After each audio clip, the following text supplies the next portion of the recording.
Rohini Khadse Pune police आयुक्तांची भेट घेणार आहेत। रोहित पवार आणि प्रशांत जगतापही पोलीस आयुक्तांच्या भेटीला जाणार आहेत। रेव पार्टी प्रकरणात प्रांजल खेवलकर डॉक्टर प्रांजल खेवलकर हे अटकेत आहेत। खेवलकरांनी 25 तारखेला ही पार्टी केल्याचं उघड झालेलं आहे। 3 दिवसांकरता रूम बुक केली होती अशी ही माहिती मिळते।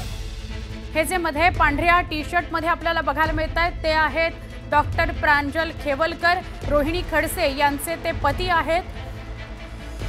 त्यामुळे या सगळ्या प्रकरणाची अधिक माहिती घेण्याकरता रोहिणी खडसे पोलीस आयुक्तांची भेट घेणार आहेत। रोहित पवार आणि प्रशांत जगताप सुद्धा भेटीला जाणार आहेत। आमचे प्रतिनिधी वैभव सोनवणे यांच्याशी आपण अधिक बोलूया। वैभव, ही बातमी समोर आली आणि खळबळ उडून गेलेली होती। काल सकाळीच ही बातमी समोर आली। काय अधिक माहिती, आत्ताचं काय अपडेट? आयुक्तांची भेट घेणार आहेत रोहिणी खडसे। सुवर्ण, कालपासून रोहिणी खडसे या सगळ्या प्रकरणावरती साधून होत्या। आता त्यांनी 2 ओळीचं ट्विट केलं, न्याय यंत्रणा आणि पोलिसांवरती विश्वास असल्याचं, आणि त्यानंतर पुढची अपडेट जी आहे ती येते। कालपासून आम्ही सातत्यानं रोहिणी खडसे यांना या संदर्भात संपर्क करायचा प्रयत्न करत होतो, मात्र त्यांनी कालपासून कुठलीही प्रतिक्रिया दिलेली नव्हती। आज सकाळी त्यांचं ट्विट जे आहे ते ट्विट समोर आलं, ज्याच्यामध्ये त्या सूचक ट्विट आहे, योग्य वेळी सगळ्या गोष्टी समोर येतील असं म्हटलं जातंय। विरोधकांकडून आधीच खेवलकर यांना अडकवलं गेलंय अशी टीका जी आहे ती सुरू आहे। या सगळ्या पार्श्वभूमीवरती आज रोहिणी खडसे या पुण्याच्या पोलीस आयुक्तांची भेट घेणार आहेत। आमदार रोहित पवार जे आहेत ते आणि पुण्याचे राष्ट्रवादी शरद पवार पक्षाचे अध्यक्ष जे आहेत प्रशांत जगताप हे आयुक्तांच्या या दोघांच्या सोबत असणार आहेत। आणि हे तिघेही म्हणजे रोहिणी खडसे, रोहित पवार आणि प्रशांत जगताप हे तिघेही काही वेळ 11 वाजता आयुक्तांना भेटायला जाणार आहेत। या सगळ्या प्रकरणामध्ये आणखी काय अपडेट आहेत किंवा काय माहिती आहे या सगळ्याची चाचपणी जी आहे ती आयुक्तांसोबत चर्चा करून केली जाईल। नेमकं या डॉक्टर प्रांजल यांनी ड्रग्ज घेतलेले होते का, त्यांचे मेडिकल रिपोर्ट काय आहेत किंवा काय, या सगळ्या संदर्भामध्ये रोहिणी खडसे या चौकशी करणार असल्याची माहिती आपल्याला मिळते। बरोबर, पण एकनाथ खडसे काय, रोहिणी खडसे काय किंवा राष्ट्रवादी दावा जरी करत असली की गोवलं गेलेलं आहे प्रांजल खेवलकर यांना, पण 3 दिवस ती बुक केलेली होती रूम। या आधी सुद्धा म्हणजे कालच्या आधी सुद्धा त्यांनी एकदा अशीच पार्टी दिलेली होती 25 तारखेला। ह्या सगळ्या गोष्टी ज्या समोर येत आहेत त्या काय दर्शवतात? प्रथम दर्शनी पुरावे जे आहेत ते पोलिसांकडे सगळे आहेत।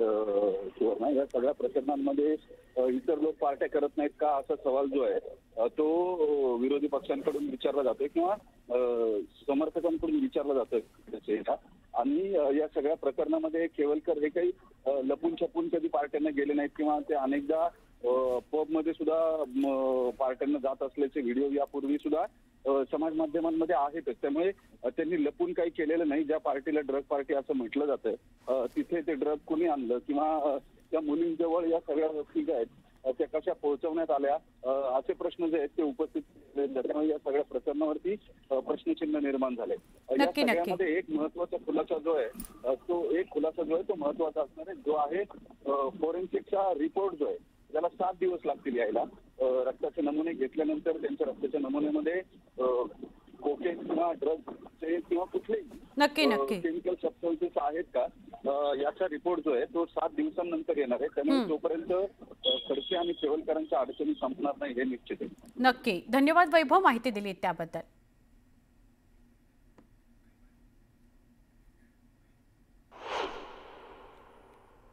महत्वाची माहिती आहे। आता जसं आपल्याला वैभव सांगत होते की रोहिणी खडसे काल सकाळपासून काहीही या विषयावर बोललेल्या नव्हत्या, मात्र आज सकाळी त्यांनी ट्विट केलंय। तर ट्विट काय केलंय, पोस्ट काय टाकली आहे, तर कायद्यावर आणि पोलीस यंत्रणेवर माझा पूर्ण विश्वास आहे। प्रत्येक गोष्टीला वेळ हेच उत्तर असतं, योग्य वेळी सत्य बाहेर येईल।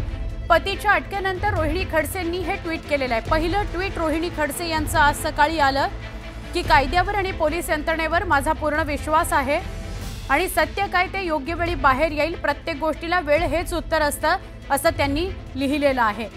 त्या आता पोलीस आयुक्तांची भेट सुद्धा घेणार आहेत।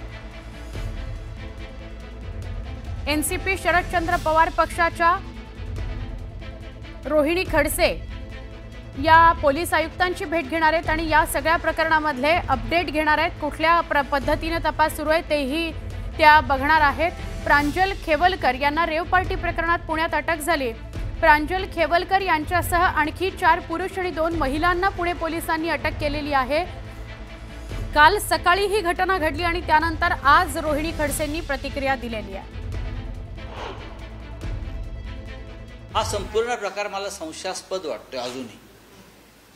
रेव पार्टीचा संशयात तिथे एखादी पार्टी सुरू असेल, 4 दिवस वॉच ठेवून एका माणसावर, म्हणजे कोणावर तर खडसेंच्या जावयावर 4 दिवस वॉच होता म्हणे। एवढा वॉच जर पहलगावमध्ये ठेवला असता तर ते अतिरेकी पळून नसते गेले। बरं, एवढा वॉच जर त्या पहलगावमधल्या अतिरेक्यांवर ठेवला असता तर ती घटनाच घडली नसती। 26 आमच्या महिलांचं कुंकू पुसलं गेलं नसतं आणि ते अतिरेकी आज जे सापडत नाहीत ते सापडले तरी असते झाल्यावर। जो रेव पार्टीचा प्रकार झाला तो जर खरा असेल, निष्पक्षपाती चौकशी केली तर त्याच्यामध्ये कठोर कारवाई काय व्हायची ती होईल। पण गिरीश महाजन यांच्या चेहऱ्यावरती फक्त नाचायचेच बाकी होते। त्यांची जी काय बॉडी लँग्वेज होती, फक्त आता सापडले खडसेंच्या जावई सापडला। बघा, महाराष्ट्राच्या राजकारणामध्ये आम्ही किमान पथ्य पाळतो की कुटुंबापर्यंत आम्ही पोचलो नाही।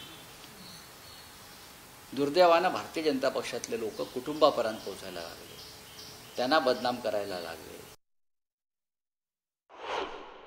पोलीस हे चाकर झालेले। भारतीय जनता पार्टी हीच एक रेव पार्टी झाली आहे गुंडांची। अख्ख्या भारतीय जनता पक्षामध्ये रेव पार्टीचाच माहोल आहे। खोटे आरोप, खोटे गुन्हे दाखल करायचे आणि लोकांना त्रास द्यायचा।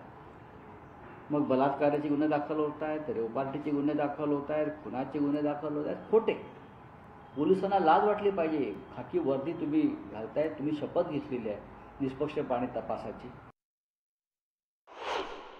त्यांना अंदाज होता घडणार आहे, तर मग काय त्यांना माहीत असेल जावई काय करतात काय निवडतात। मी काय बोलतोय बाबतीत यामध्ये जर जाणीवपूर्वक त्यांना कोणी गटात अडकवलं असेल तर एकनाथराव खडसेंच्या बाजूला भारतीय जनता पार्टीचे आम्ही सर्व कार्यकर्ते राहू। पण जर त्यांचा जावई अयाशी असेल तर त्यांनी तेही मान्य केलं पाहिजे की आपलं ते भावडण लोकांचं ते खवडं ही जी त्यांची सवय आहे त्यांनी बंद केली पाहिजे। तुम्हाला मी गोवू शकतो का? तुमचा कुठल्या तरी बाईशी फोनवर बोलणं झालंय, कुठेतरी भेटला आहेत, कोणाला तरी पैसे दिले आहेत, त्या तिथं महिला आल्या आहेत, त्या काय आम्ही सांगितलं का? त्यांचे डेलीचे कॉन्टॅक्टमधले लोक आहेत। रविवारी कुठे जायचं, सोमवारी कुठे जायचं, मंगळवारी कोणासोबत थांबायचं हे त्यांचा ठरलेला उपक्रम आहे। त्यांचे अनेक राजकीय दुश्मन आहेत, अनेक बारच्या उधाऱ्या दिलेल्या नाही आहेत, एखाद्या बारवाल्याने टिप दिली असेल, काही असू शकतं, अनेक त्यातल्या शक्यता आहेत। अजून पोलीस तपास करतायत, तुम्ही जरा थांबा, पिक्चर बी बाकी। स्थानिक स्वराज्य संस्था निवडणुकीमध्ये 100% भाजप।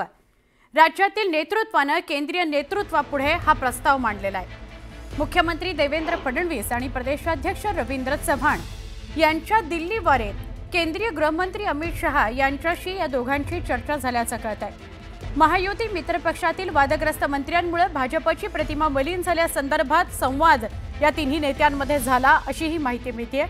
स्थानिक स्वराज्य संस्थांच्या निवडणुकीत एकत्र सामोरे गेल्यास मित्र पक्षांवरील नाराजीचा फटका भाजपला बसू शकतो।